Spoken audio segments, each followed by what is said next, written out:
Hi there everybody, it's Chef Martin and today we're making beef Wellington.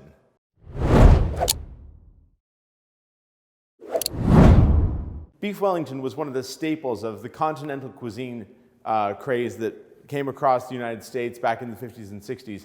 It's an amazing dish of beef tenderloin wrapped in puff pastry with mushrooms and other seasonings. If you're celebrating something, New Year's, Christmas, birthdays, anything like that, beef Wellington is an amazing dish to make for a big group of people that is, I mean, it really shows some love, let's just say that. Now, people get intimidated by this dish because there's a lot of steps. And I understand that, like the list of steps is long, but none of the steps is particularly difficult. Today we're going to walk you through all of those steps, show you how to make it step at a time, and of course we'll be talking about the thermal angles you need to know about, the critical temperatures, when and how to tempt the beef and things like that, so you end up with a perfect beef Wellington that you can really be proud of. So we're going to dive right in. I've got a 2-pound section of beef tenderloin here. It's trimmed, it's really lovely. First thing we're going to do is tie this up about every inch or so. I've cut the strings in advance just to make it a little bit easier. Because this tenderloin tapers off at one end here and is kind of thin, we're going to tie it around so that we kind of pull that in and get it the same size as everything else. There we go. That's nice and evenly shaped. We've got an even cylindrical shape down the whole thing. We're going to salt and pepper this rather generously. Before we sear the beef off, we're going to put it in the freezer actually to chill for 20-30 minutes. That will give us a nice thermal barrier on the outside so that when we cook the beef, we're not going to get so much of a gray ring as we could possibly get. So I've just stuck that in the freezer, and while that chills, we're going to chop up the mushrooms for the duxelles. So I've got a pound of mushrooms here. We're going to chop these up as fine as we can. You can do this in a food processor. I like doing it by hand. Do what you want. But we're going to cut this up. All right, these mushrooms are looking pretty good. This is about as fine as I need to make them. I could go finer. You could go finer if you want to, but this will be just fine. Now we're going to mince up some shallots to go within the duxelles as well.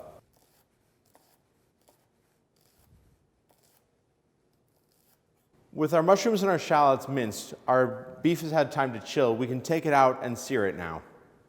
I've put a little bit of oil in the pan here and preheated it. We want something in the neighborhood of 400 degrees, 425 plus for good browning, and I can see that I'm actually right there. So we're going to stick this in here. It's going to get loud and smoky.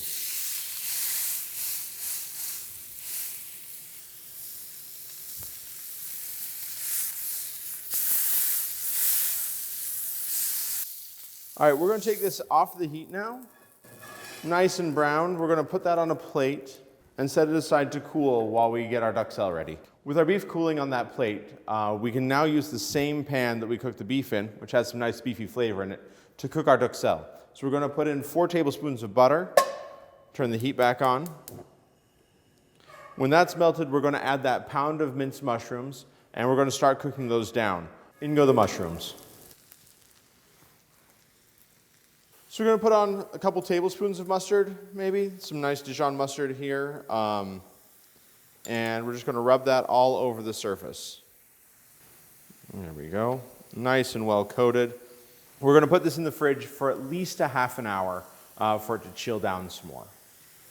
So you can see that we've got some browning on the mushrooms here, and that's good. That means we're about ready to move on. So I'm going to get the shallots and put them in here, and the mushrooms are going to continue to cook, so that's fine. And in addition to the shallots, we're going to add 2 teaspoons of chopped fresh thyme leaves. Taking those off the stems, we're going to mix that all together, and we're going to cook this until the shallots become quite translucent and very soft. The shallots are looking very translucent. They're kind of hard to see mostly, 1 or 2 pieces I can still see easily, but mostly they're translucent. More browning on the mushrooms. This smells heavenly. We're going to turn down the heat on this so it doesn't explode in my face, and we're going to add a half a cup of brandy. You can use other barrel-aged spirits, but brandy is really great for this.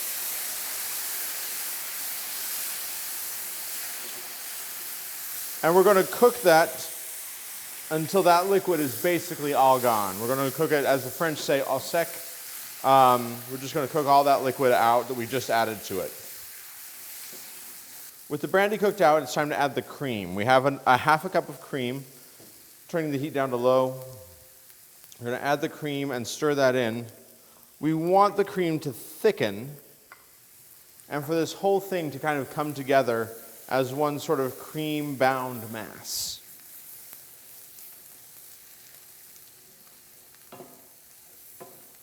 We're pretty good there. So we're going to kill the heat on that and season it with salt and pepper to taste.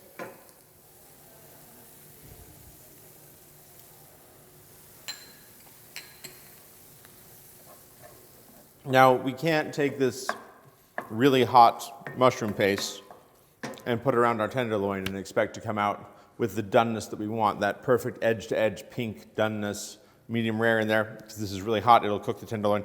We're going to put this in a shallow dish, just a cake pan or something like that, and we're going to put it in the fridge for a half an hour to chill thoroughly. So we want to really cool it down. So we'll put that in the fridge now.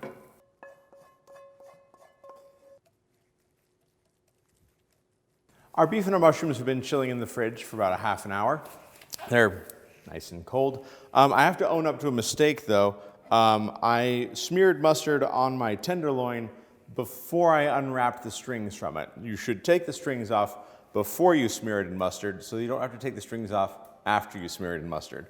I've got to fix that mistake now. I'm going to put this into a bowl because we're going to beat into it 4 ounces of pâté that has duck or goose liver in it. Mine has duck.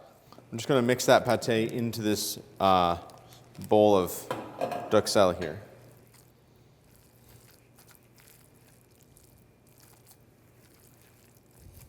Here we have our filo. We're going to layer on some paper-thin prosciutto di Parma. We're going to just shingle that all the way across the whole thing.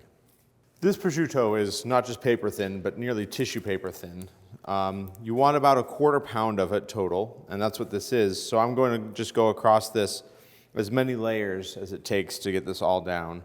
With our prosciutto and our filo dough laid out, it's time to apply the duxelles. We're going to make a mound down the center of this and just spread it out as far as the edge of the ham, basically.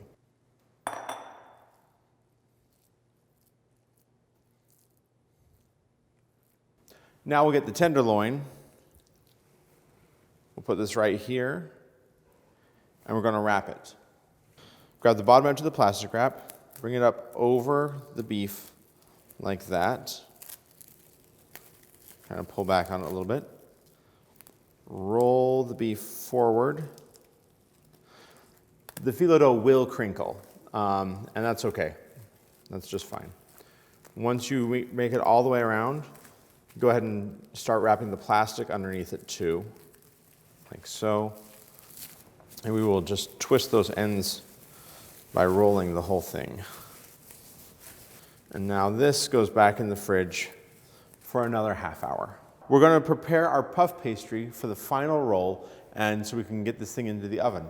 What we need, we're going to lightly flour the surface here first. You need to make sure that the puff pastry ends up being long enough, wide enough, so that the beef can be rolled all the way up in it. So I've got the beef roll here from the fridge, and I'm going to just set it here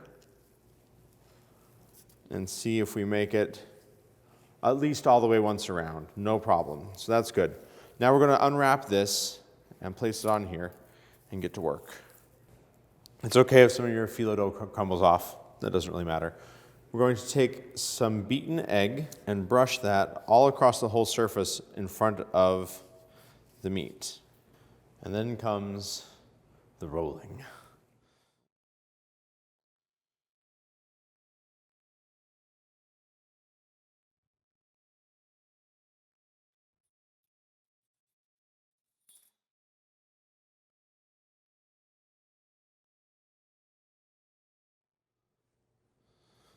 Go. We don't want too much overlap on the bottom because we don't want it to be too thick down there, but that looks just fine. We have some extra dough here. I'm going to just trim this off like so. And then we'll fold this in like we're wrapping a present, trimming off some of the bottom layer. and tucking this underneath. Like so. And then the same on the other side. We'll move this to a pan. And then we want to give it some decoration. We'll cut some slits in it, but we'll use also some of this leftover puff pastry. And we can cut a design out of this. We'll brush the whole thing with egg wash now.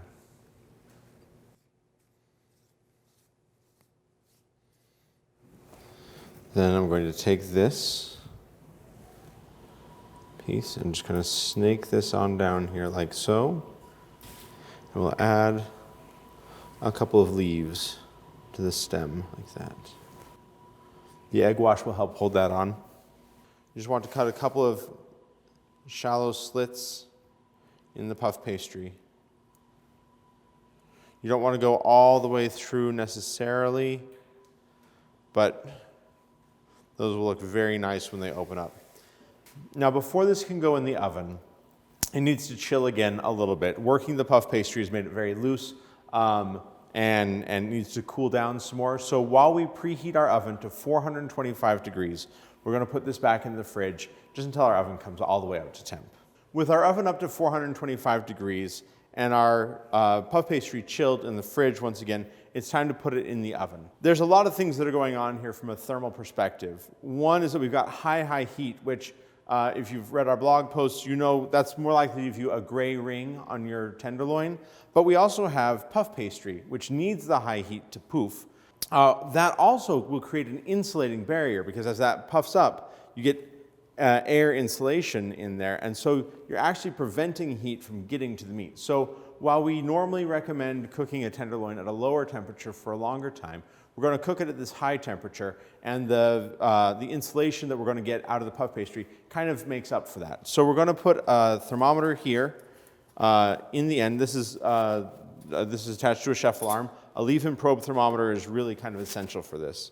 So we're going to try to go into the very center of this. It's going to basically be the whole length of the probe, all the way in there like that.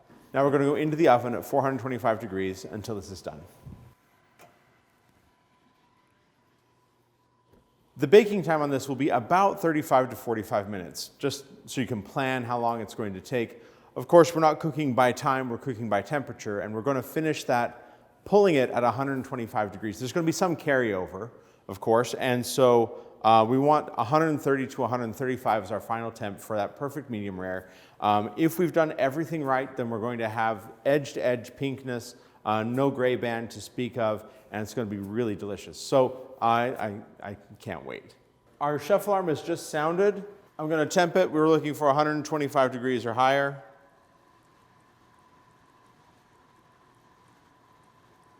Uh, 123. I'm going to call this one rare, and I'm going to take it out. We're going to let this rest for about 10 minutes before we cut into it. The temperature will continue to rise.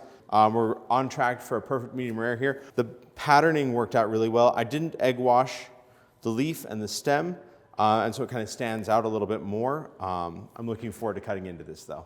We've rested for 10 minutes. I've taken the probe out. Let's cut into this thing.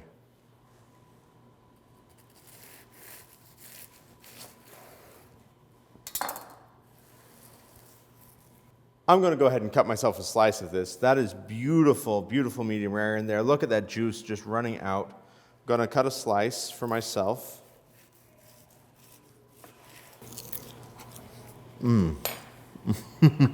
It's surrounded by so much flavor from those mushrooms, from the brandy, from the cream, the ham, everything. That light crisp from the puff pastry.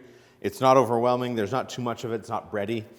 This is one of the most amazing celebratory dishes that you can make. It's incredibly tasty. It's so rich. It's so luxuriant. I suggest trying this. I'm sure that you'll like it. Thank you so much for watching. If you've enjoyed this video, feel free to subscribe. Until next time, thank you and happy cooking.